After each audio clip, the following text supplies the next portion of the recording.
The 1940s was a pivotal decade for UFO and alien sightings, and many regard it as the start of the UFO craze and the beginnings of the phenomenon still reported to this day. Arguably the main reasons UFO sightings were so heavily promoted was due to the infamous encounter witnessed by pilot Kenneth Arnold, Cold War anxieties, and rapid technological advances in rocketry. I've compiled a selection of the most intriguing and unnerving UFO and alien sightings from this era, organized into an iceberg chart on screen now. It's not an extensive list by any means, as I've handpicked only the most fascinating reports. Without further ado, let's go back in time 80 or so years and explore some of the most mysterious encounters that might just be of extraterrestrial origin. Tier 1. Roswell. This first entry is the most popular and recognizable on the list, and even those who have zero interest in aliens or UFOs have more than likely heard of this at least once or twice. Sometime between mid-June and early July of 1947, a rancher named W. Mac Brazel discovered some unusual debris near Roswell, New Mexico. The material included tinfoil, rubber strips, and sticks. The following month he took the items to the Roswell sheriff, who in turn contacted the Roswell Army Airfield, or RAAF. After collecting the wreckage, the RAF issued an extraordinary press release that stated that a flying disc had been retrieved from a local ranch. The Roswell Daily Record immediately picked up the press release, and from July 8th onwards, newspapers all over would stir the pot stating that a crashed alien spacecraft was retrieved on a ranch in Roswell, New Mexico. Almost immediately, however, the military announced that the saucer had actually been a weather balloon carrying a radar target made of foiled paper fastened to a wooden frame. The Roswell Morning Dispatch noted the new claim the following day, entitled "Army Debunks Roswell Flying Disc as World Simmers with Excitement." However, the article also included an interview with Brazel, who did not believe that the debris he discovered was from a weather balloon. Even today, many conspiracy theorists and believers question if something from beyond the stars truly did make contact with Earth. Some theories go as far to say the object still had passengers inside, which were described as stereotypical gray aliens. Battle of Los Angeles. In early February 1942, which was arguably one of the most intense years of World War II, the United States was still paranoid due to the Pearl Harbor attacks months earlier, and no one was able to predict what Japan would do next. On the night of February 23rd, a Japanese submarine conducted what would become the only bombing of the continental United States in World War II. The enemy submarine fired 13 shells from offshore into an oil facility near Santa Barbara. This added to fears among Southern Californians that a massive Japanese assault on their coastline was coming. Military intelligence instructed coastal defenses to prepare for an imminent attack. On the morning of February 25, 1942, at 2 a.m., radars reportedly detected an unidentified object or objects about 120 miles off the coast of Los Angeles. Military authorities in the Los Angeles area ordered all air defenses fully manned. Air raid alarms were initiated and a full blackout was ordered across the city. Thousands of residents woke up due to the sirens and piled into the streets to watch searchlights sweeping the sky. At 3 a.m., the unidentified object or objects were reported to be just off the coast of Santa Monica. Anti-aircraft units were now given permission to fire on site. At 3:07 a.m., anti-aircraft units in Santa Monica, reporting the sighting of enemy aircraft, began firing into the sky. Rightfully so, fear and panic quickly spread throughout the city. As smoke from exploding shells began collecting in the sky, both civilians and army gunners reported sightings of enemy aircraft, falling bombs, and Japanese paratroopers. One report described a Japanese aircraft had actually crashed into Hollywood. Frightened drivers in the city, speeding through darkened streets, collided with one another, resulting in 3 traffic fatalities. As many as 3 other persons were reported to have died from fatal heart attacks. The barrage of fire over the city continued for more than an hour. When a ceasefire was ordered, anti-aircraft gunners had expended more than 1,400 rounds of ammunition, causing quite a bit of damage to structures on the ground. By daylight, however, no Japanese ships lay off the coast, no downed enemy aircraft were found, and no enemy bomb damage was reported. Confused and embarrassed authorities, with no explanation for the morning's events, focused instead on arresting 20 Japanese Americans for allegedly trying to signal the mysterious enemy aircraft. Within days, the U.S. Secretary of the Navy, Frank Knox, admitted that the whole incident to have been a mistake. The U.S. Secretary of War, Henry Stimson, stated that 15 enemy aircraft had appeared over Los Angeles, but later backtracked on that statement. Theories on what the gunners were shooting at range from mass hysteria to weather balloons to, you guessed it, aliens. Foo Fighters. This entry isn't exactly a specific sighting, rather a fact about UFOs during World War II. Allied aircraft pilots during World War II coined the term Foo Fighters to describe reported unidentified flying objects or mysterious aerial phenomena, specifically witnessed in the skies over both the European and Pacific theaters of operations. There were plenty of reports of these Foo Fighters sighted, and if you go back to some old documentation of these reports, you'll see it firsthand.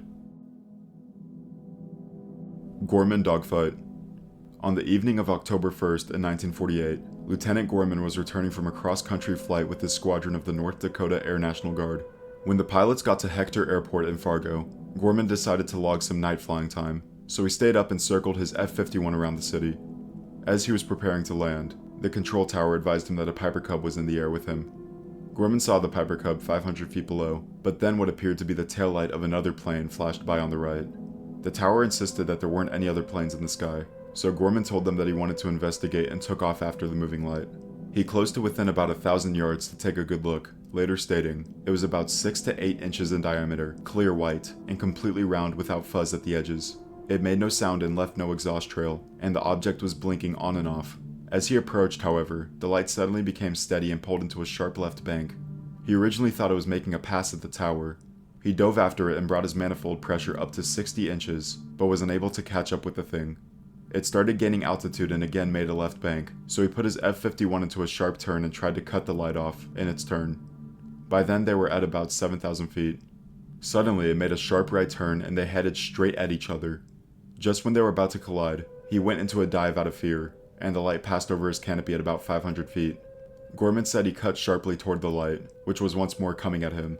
When it again appeared they would collide, the object shot straight up in a steep climb out, disappearing overhead. Gorman again went after it, but his plane went into a power stall, and the object disappeared. This encounter lasted 27 minutes. Gorman was so shaken up he had a hard time landing his plane, even though he was a veteran pilot and flight instructor. The official explanation the Air Force gave was that the light was merely a lit weather balloon, but Gorman's story did not die. Articles would continually be published covering the story with new information. After Gorman landed, the light having suddenly flashed away in the upper air, he found support for his story. The chief of the control tower had also seen the object via binoculars, so not only did the men in the control tower watch the whole incident as well, but the 2 men in the aforementioned Piper Cub came forward and claimed to have witnessed it as well. The Gorman dogfight has now become one of the most noted UFO encounters in Project Blue Book, and people are still discussing what it could have been. Mount Rainier. Mount Rainier, also known as Tahoma, is a large active stratovolcano in the Cascade Range of the Pacific Northwest in the United States. It is also the spot where a pilot was witness to one of the most infamous UFO encounters of all time. Kenneth Arnold, born March 29, 1915, was an American aviator, businessman, and politician. On June 24th of 1947, he reported seeing 9 unidentified flying objects flying past Mount Rainier at speeds of at least 1,200 miles an hour. This was the first post-World War II sighting in the United States and marked the beginning of the modern era of UFO sightings. Arnold's description of the objects led to the use of terms like flying saucer and flying discs as popular terms for UFOs.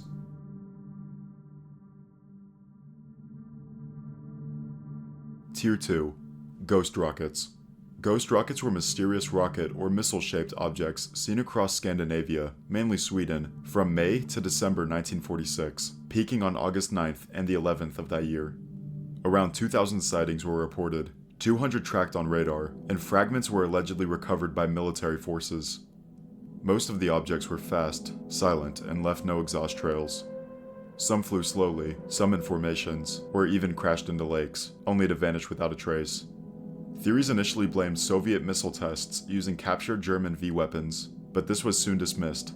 These rockets left no typical debris, moved erratically, and defied conventional propulsion. In response, Swedish authorities censored press reports to withhold key trajectory data. The most famous case occurred on July 19th, when a gray, winged object crashed into Lake Kolmjärv in Estonia. A thunderclap was heard, but weeks of secret military diving recovered nothing. Many researchers now view the ghost rockets as the first major post-World War II UFO wave, an unresolved phenomenon that defied both physics and politics. Trinity UFO. In 2003, 2 men, who had been part of the same circle of UFO enthusiasts, began telling conflicting and often contradictory accounts of a mysterious UFO crash near the site of the first atomic bomb detonation at the Trinity test site in New Mexico. According to their stories, an avocado-shaped craft, piloted by insectoid aliens, had crashed in the desert in August of 1945. The men claimed to have knowledge of the incident through various means, including personal encounters with individuals allegedly connected to the military or government cover-ups of the incident. Despite the conflicts in their testimonies, the case became widely known due to the vivid and unusual details provided by the witnesses, such as the shape of the craft and the appearance of its alien occupants. However, no physical evidence or corroborating witnesses ever emerged, and the details of the story were marked by significant internal inconsistencies. Many skeptics dismissed the case as fabrication or misinterpretation of other events, such as experimental military technologies or hoaxes. As seemingly fake as this case is, it is one of the first purported encounters with mantis-like entities. Flight 105.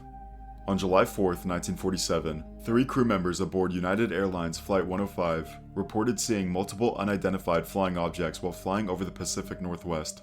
This sighting was one of over 800 similar incidents in the US during the summer of 1947, but it was first reported by professional pilots.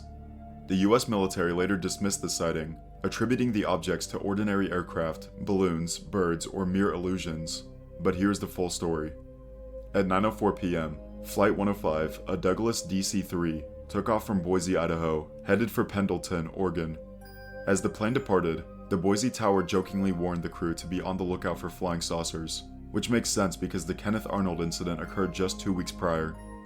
8 minutes into the flight, First Officer Ralph Stevens noticed what appeared to be an approaching aircraft. He signaled the objects with the DC-3's landing lights and alerted Captain E.J. Smith. The 2 pilots then observed 4 or 5 objects, which they described as flat and circular. Smith later mentioned that they were larger than aircraft, but couldn't definitively identify their shape, noting that the objects were thin, smooth on the bottom, and rough on top. The objects flew in a loose formation, with one larger than the rest. After 10 to 15 minutes, the objects disappeared, only to be replaced by 4 more. The pilots followed them for about 45 miles but were unable to catch up. They reported the sighting to the tower in Ontario and Oregon, and another United flight in the area, but neither saw the objects. Stewardess Marty Morrow, who was on the plane, also confirmed the sighting. The 8 passengers on board did not see the objects, likely due to their positions relative to the aircraft. Mantell UFO. At 1:15 on January 7, 1948, Godman Army Airfield in Fort Knox, Kentucky, received a call from the Kentucky Highway Patrol for reports of an unusual and unidentifiable aircraft. At about 1:35, a call was received again with details of an object that was circular and about 250 to 300 feet in diameter, moving west. At approximately 1:45, the assistant control tower operator and the chief operator at Godman for the first time were able to visually observe the object, which they stated later they had determined was neither an aircraft nor a weather balloon. 4 F-51D Mustangs of Sea Flight, operated by the Air National Guard of Kentucky, were told to approach the object. One of the planes was piloted by Captain Thomas F. Mantell. Mantell climbed to 15,000 feet as he approached the object. No one at the tower could recall Mantell's description of the object, but UFO historians have credited him with stating that it looks metallic and tremendous in size. He continued to climb to 22,000 feet, but his wingmen did not follow due to the lack of sufficient oxygen equipment. Since his aircraft also lacked the requisite oxygen equipment for high-altitude flight, the Army later determined that once Mantell passed 25,000 feet, he blacked out from the lack of oxygen and his plane began spiraling back down to the ground. Witnesses reported Mantell's Mustang in a circling descent. At 3:50, the control tower at Godman received a report that his plane had crashed on a farm south of Franklin, on Kentucky's border with Tennessee. The incident was reported by newspapers around the nation and received significant press attention. A number of rumors sprouted up after the crash, such as how Mantell was actually chasing an alien spacecraft, or how his plane was radioactive when officials discovered it. Captain Thomas F. Mantell unfortunately holds the title for the first casualty of the Kentucky Air National Guard. Mad Gasser of Mattoon. This entry is a little controversial to add, but I figured I should anyway, as people theorize it has extraterrestrial origins. The Mad Gasser of Mattoon was the name given to a being believed to be responsible for a series of gas attacks in Mattoon, Illinois, during the mid-1940s. Over the span of 2 weeks, more than 24 gas attacks were reported, along with numerous sightings of the suspected assailant. Victims described smelling strange odors in their homes, followed by symptoms like leg paralysis, coughing, nausea, and vomiting. Fortunately, no one died or suffered serious medical consequences. The first widely reported case involved a man named Bert Kearney and his wife, who described the gasser as a tall, thin man in dark clothing wearing a tight cap. Later reports described the gasser as a woman dressed as a man. Witnesses also claimed the gasser used pesticide sprayers called flit guns to release the gas. Suggestions that were thrown out there to explain this phenomenon were pinned on extraterrestrial interference. While the attacks are now widely seen as a case of mass hysteria, some still believe an actual person or entity was the culprit. Police remain doubtful about the validity of the reports as well, with many of the quote-unquote gassings easily explained by spilled nail polish, animal odors, or industrial emissions. All of the victims recovered quickly, with no lasting effects. Villa Santina sighting. In August of 1947, an artist and amateur geologist named R.L. Johannes was staying in the village of Ravio. He followed the nearby Chiasso stream into the mountains near neighboring Villa Santina so he could paint the landscape. He was painting the mountains in front of him when he noticed a red disc-shaped object partially embedded in the mountainside 30 feet away. From the object came out two small figures, green-skinned, strangely dressed, and he estimated less than 3 feet in height. Johannes waved hello with his brush still in his hand as the figures approached him, which he later believed may have been perceived as a threatening gesture. He thought this because one of the figures reached down to its belt and fired a vaporous ray at him, causing a sensation he liked to a violent electric shock, knocking him to the ground. He was still conscious but weakened and unable to move without great effort. While down, the two entities inspected the area and took the easel Johannes had set up nearby, before returning to the disc-shaped craft. He then described seeing the object hovering for a moment and then shooting up into the sky. After a few hours, Johannes felt he had recovered enough to return to town. He came back to the site the next day, but found nothing out of the ordinary. Hitler conspiracy theories. For whatever reason, numerous conspiracy theories have sprouted up throughout the years, reporting in some form or fashion that Hitler was working with extraterrestrials to usher in the Fourth Reich. Some of the following include how Hitler was so obsessed with blonde hair and blue eyes because he was working with the Nordic beings, who are described as exactly so. Another theory states that the Nazis invented a machine called Die Glock, which in English translates to the bell. This machine was reported to have anti-gravitational propulsion and, in some branching theories, had capabilities of time travel. Another one states that Hitler didn't actually kill himself. He fled to Argentina and is still alive today somehow. During Operation High Jump, which we'll cover in a moment, some soldiers even reported seeing UFOs with Nazi symbols on them. Of course, there's no actual physical proof of any of this, as it is just another fringe conspiracy theory. Hope photograph. Japanese student Masujiro Kiru found this photograph in a scrapbook left by his father. Apparently the origin of this picture is traced back to Xianxian Street in Hope, China, around 1942. UFO enthusiasts note that two people appear to be pointing at the strange object in the sky. However, the origin of the photograph has been a subject of debate. Some sources claim it was taken in Tianjin, China, in 1911 by a Japanese journalist, while others argue it was again captured in Tianxian in 1942.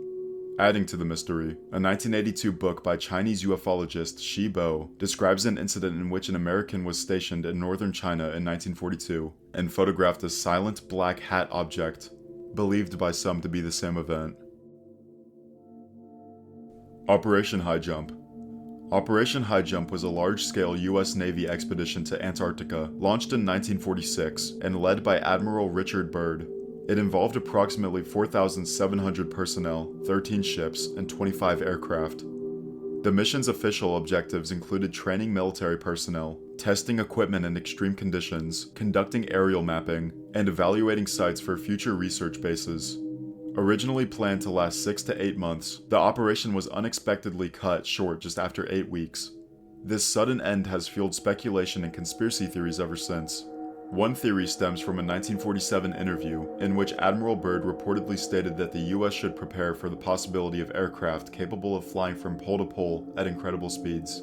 This comment has been interpreted by some as a reference to unidentified flying objects. According to the theory, US forces may have been attacked by aircraft far superior and possibly of extraterrestrial origin near the South Pole. These objects were said to demonstrate flight capabilities beyond known technology at the time. Some versions of the theory also claim that remnants of the Nazi regime established a secret base in Antarctica, referred to as Base 211 or New Schwabenland, where they worked on advanced technology, possibly with alien assistance. In this context, Operation Highjump is seen not as a research mission, but as an unsuccessful attempt to confront a hidden threat.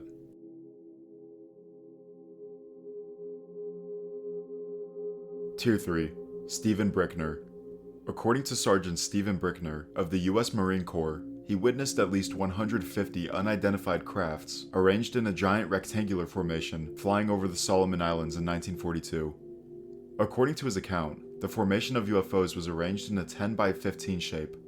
Large formations of small UFOs have been reported before, but rectangular-shaped formations were never reported until this extraordinary claim. Rhodes UFO photographs. The Rhodes UFO photographs, sometimes referred to as the shoe heel UFO images, are among the earliest known photographs claiming to capture a disc-like object in flight. Taken on July 7, 1947, by William Albert Rhodes, an amateur astronomer, inventor, and model aircraft enthusiast. The images reportedly show a mysterious craft flying over Phoenix, Arizona. Just 2 days later, on July 9th, the photographs were published by the Arizona Republic under the headline, "Mystery What's This?" Photographed over Phoenix. The article described the object as having the shape of a heel of a shoe, with a small hole in the center. Rhodes himself was introduced as a well-known figure in the model aircraft community, credited for innovations in radio-controlled flight. According to the report, Rhodes was walking towards his home workshop when he heard a loud whoosh, which he initially assumed came from a jet overhead. Grabbing his camera, he managed to capture 2 images of the object as it flew overhead. He later noted that after the initial sound, the craft became completely silent, made 3 passes over his house, and left behind 2 vapor trails. The striking nature of the photos and their timing, just days before the Kenneth Arnold sighting and the Roswell headlines, drew the attention of both the military and the FBI. Although authorities investigated the case, Rhodes claimed that his original photo negatives were never returned, fueling speculation of a possible cover-up. Gösta Karlsson UFO. Gösta Karlsson, a Swedish entrepreneur and ice hockey player, claimed to have had encountered a UFO in the Kronoskogen forest near Ängelholm on May 18, 1946. He described seeing a disc-shaped craft with a keel-like fin and retractable legs, along with interacting with human-like crew members wearing white flight suits. He believed this experience provided him with knowledge of natural remedies, which he later utilized to found the herbal medicine company Cernel in 1953. In 1972, a concrete memorial was erected in Kronoskogen to commemorate the encounter. The monument features a 1/8 scale model of a flying saucer atop a concrete pedestal surrounded by circular concrete paths intended to depict landing impressions. However, investigations into his account have not substantiated his claims. While Karlsson firmly believed in his experience, there was no convincing evidence to support the UFO narrative. Childs Wooded UFO. On the early morning of July 4, 1948, near Montgomery, Alabama, 2 commercial airline pilots, Captain Daniel Childs and First Officer John Whitted, were flying a Martin 202 aircraft at around 2:45 a.m. As they were traveling at an altitude of approximately 5,000 feet, they suddenly observed a strange, brightly lit object in the sky. The object appeared to be a cigar-shaped craft with a glowing, fiery exhaust at both ends, and it was moving at a high speed, passing very close to their aircraft. The pilots initially thought they were seeing a meteor, but the object seemed to change course and moved in an unconventional manner. They both saw the craft clearly, and Childs described the object as having a bright orange glow and a shape similar to a long cigar. The UFO reportedly flew past them at an estimated distance of 500 feet. The encounter only lasted a couple seconds, but it left both pilots very shaken. After the incident, Childs and Whitted reported the sighting to air traffic control and later to the authorities. Their account was taken seriously as both pilots were experienced professionals with no history of unusual behavior. The incident gained widespread attention and was investigated by the U.S. Air Force under its Project Blue Book, which was tasked with investigating UFO sightings at the time. Cape Girardeau UFO. 6 years before the Roswell incident, Reverend William Huffman of the Red Star Baptist Church was called to a crash site near Cape Girardeau, Missouri, in 1941, where he claimed to see a metallic seamless flying saucer broken open, with 3 small gray beings inside, 2 dead and 1 alive, over which he performed last rites. Firefighters, police, and later the military arrived, were sworn witnesses to secrecy, and allegedly removed all evidence, with speculation that materials were taken to Wright-Patterson Air Force Base. A local photographer reportedly captured an image of the men holding one of the bodies, but the image was taken by military and never seen again. Though Huffman never spoke publicly about the event, he told his wife and their sons that night. Decades later, his wife recounted this story to their granddaughter, Charlotte Mann, who later shared it in the 1980s. While church records confirm Huffman's role as pastor, and fire and police files hint at an incident, no verifiable physical evidence has surfaced, leaving the case reliant on second-hand testimony. Parak. Parak, also known as Springer or Springman, was a mysterious humanoid figure reported in Prague during the German occupation of Czechoslovakia in World War II. Initially, he was perceived as a menacing, almost demonic presence, striking fear into the hearts of the locals. Early accounts painted him as a terrifying apparition who would chase, torment, and even kill innocent civilians. As his presence grew more notorious, people began to avoid going out at night, and many refused night shifts at the weapons factories. The fear surrounding the legend became so widespread that it even began to affect Nazi arms production. However, this sinister image of Parak quickly shifted. Word soon spread that the mysterious figure had turned his attention to the German occupying forces, sabotaging their equipment and stealthily attacking soldiers. Tales emerged of Parak leaping from the shadows to slit the throats of unsuspecting Nazis before bounding away into the night. Those who have claimed to have had a close encounter with him swear there is no way he originates from Earth. USS Williamson UFOs. In April of 1943, the USS Williamson Navy destroyer was on patrol duty and steaming in the western Bering Sea, somewhere north of the western Aleutian Islands of Kiska and Atu. On one specific night, the weather was logged as a clear night with calm seas. The ship was traveling at about 23 miles per hour. At about 2300 hours, the port and starboard gun crews observed a row of red lights off the port side, traveling parallel to the ship and slightly forward of the bow. A petty officer, who witnessed this event and was part of the starboard gun crew, told this account. "I did not see the lights when they first approached, so I do not know the direction of which they came, or if they came out of the sea. There were at least 8 lights in a row, evenly spaced, canted at about 15 degrees to horizontal. The officers and crew who observed the red lights estimated that they were no more than 100 yards from the ship. The consensus among the observers was that the red lights appeared to be about 30 feet above the water. It should also be noted that during the period of the invasion of the islands of Kiska and Atu, the ship had logged sightings of Japanese military patrol aircraft in the area and was quite familiar with the silhouette of these aircrafts and their engine noises. These red lights, however, flew silently. The observers on the ship could not discern a structure associated with the lights, as there was nothing apparent but blackness between the lights. The lights were reported to have continued to pace the ship for a little more than an hour. Any further data on the incident is most likely buried in the logs somewhere deep in the naval archives. Green fireballs. Green fireballs are a mysterious type of UFO that started appearing in the skies over the southwestern United States, especially New Mexico, in the late 1940s and early 1950s. Some believe they're of extraterrestrial origin, while others argue they're just natural meteors. The first major sightings came on the night of December 5, 1948, when 2 separate aircraft crews, one civilian and one military, reported seeing a bright green ball of fire moving through the sky. Just a few days later, on December 8th, 2 more pilots witnessed a similar phenomenon.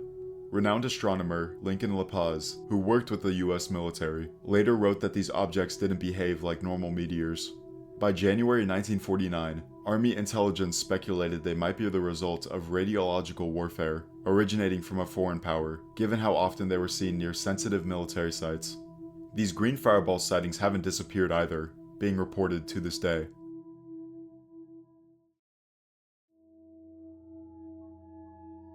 Tier 4. The death of João Prestes Filho. On March 4th, 1946, while the world was still recovering from the chaos of World War II, a bizarre and terrifying event unfolded in the small Brazilian town of Araçariguama, surrounded by forest and just 70 kilometers from São Paulo.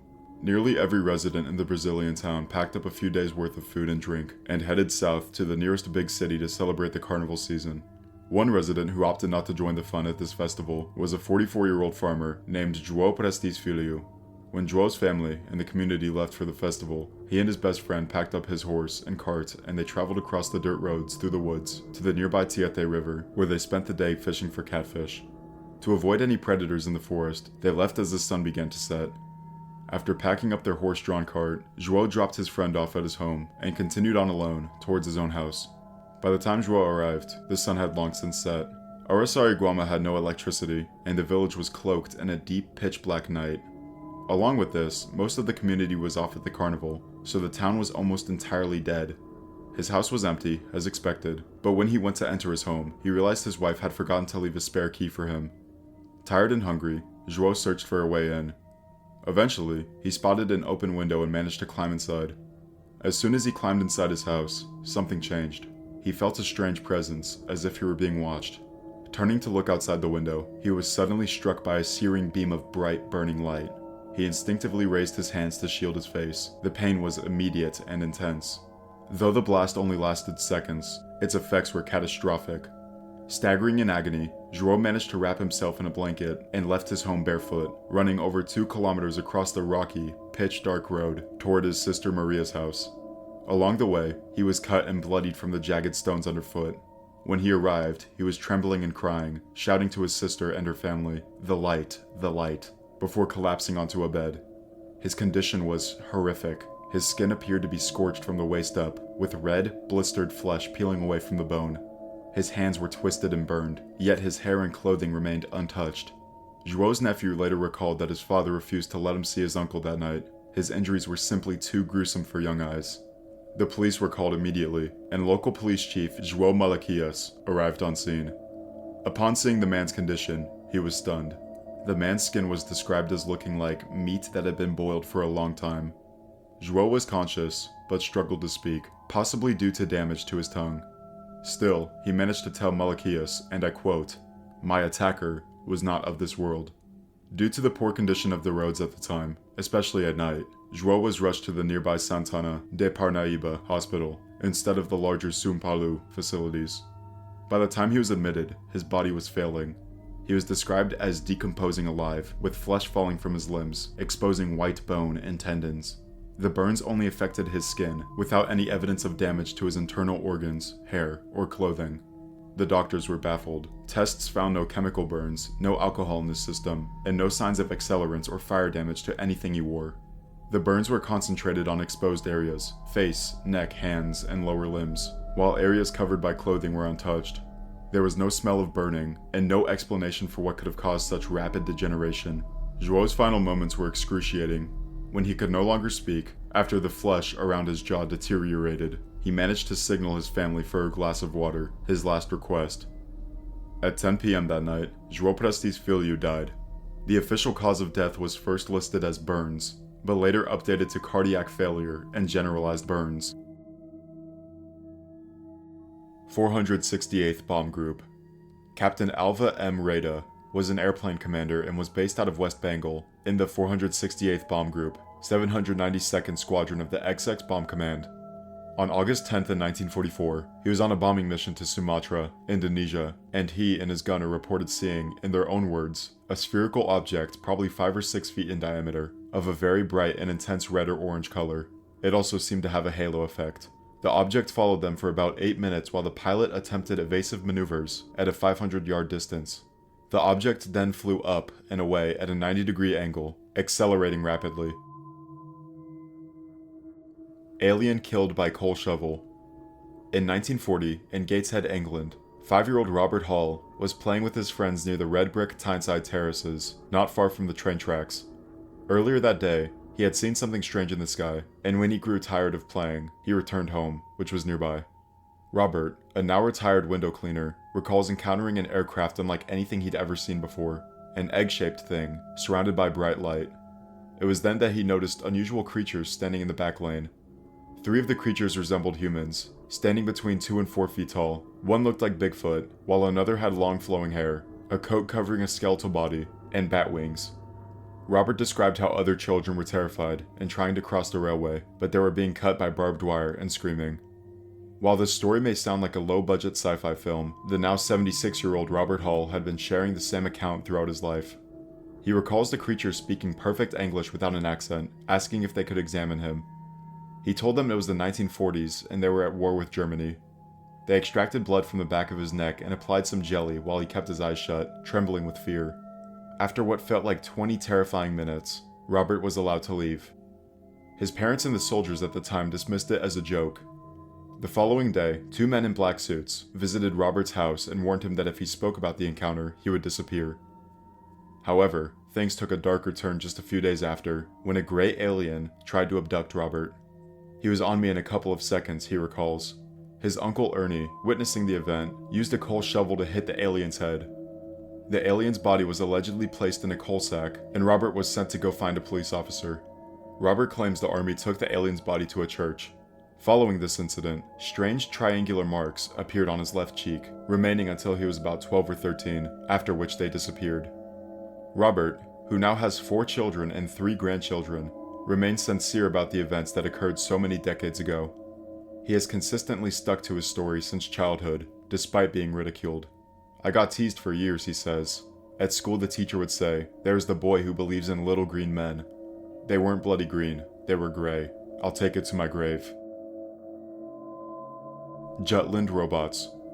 In the late 1970s, several authors recounted a strange incident that took place in July or August of 1940 in the center of Jutland, Denmark.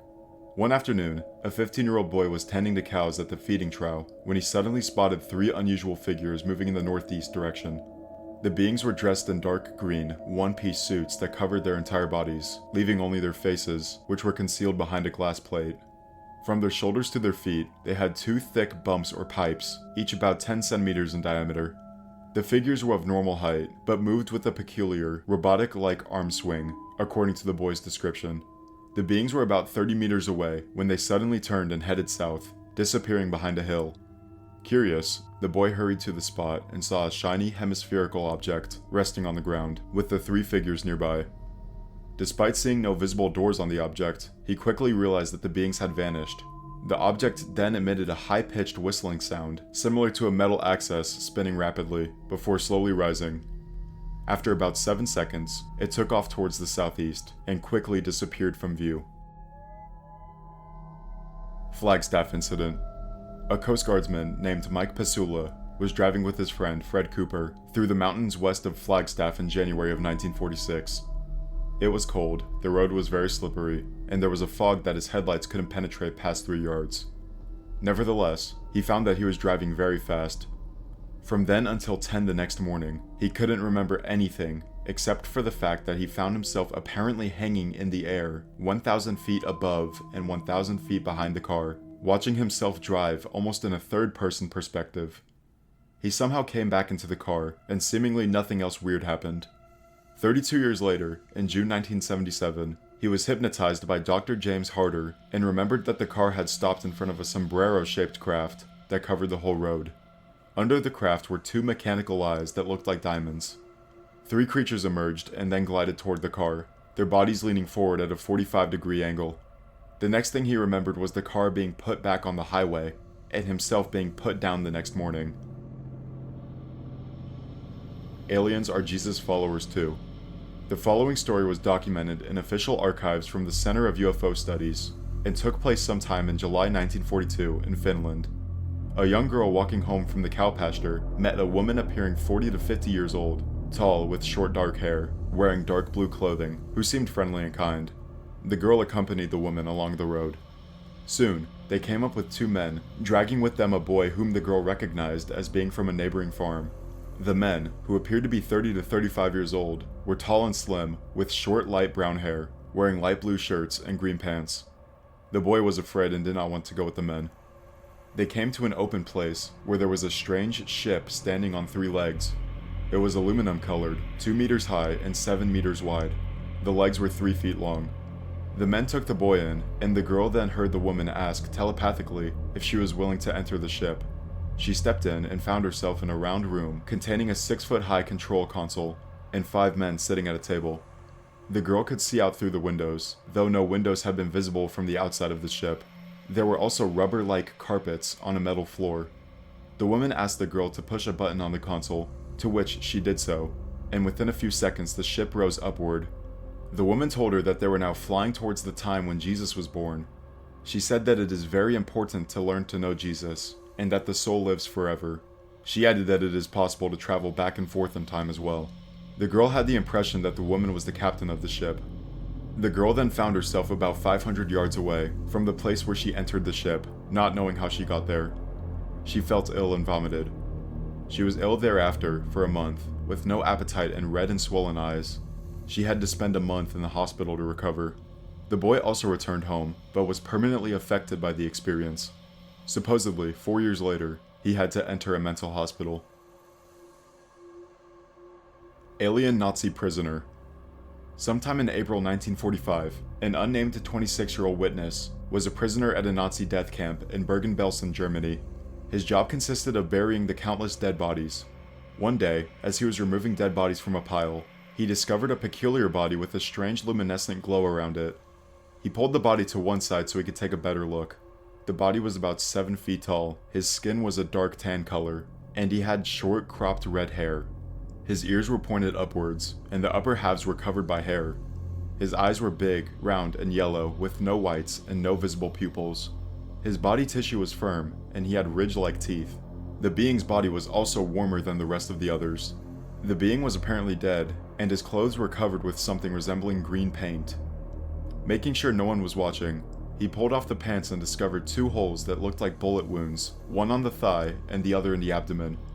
Upon closer inspection, he realized that the green paint-like substance was actually the being's body fluids. He hid the body in the hope the camp's doctor would be able to examine it later. Later that evening, the witness spotted a huge saucer-shaped craft hovering over the camp. He could feel vibrations coming from it as well. The object had an orange light around its edges, and an orange spotlight came sweeping down over the area from the bottom section of the craft. It was apparently searching for something. The craft stayed for a few minutes, then it departed straight up through the clouds. The next day, as he looked for the body, it was missing.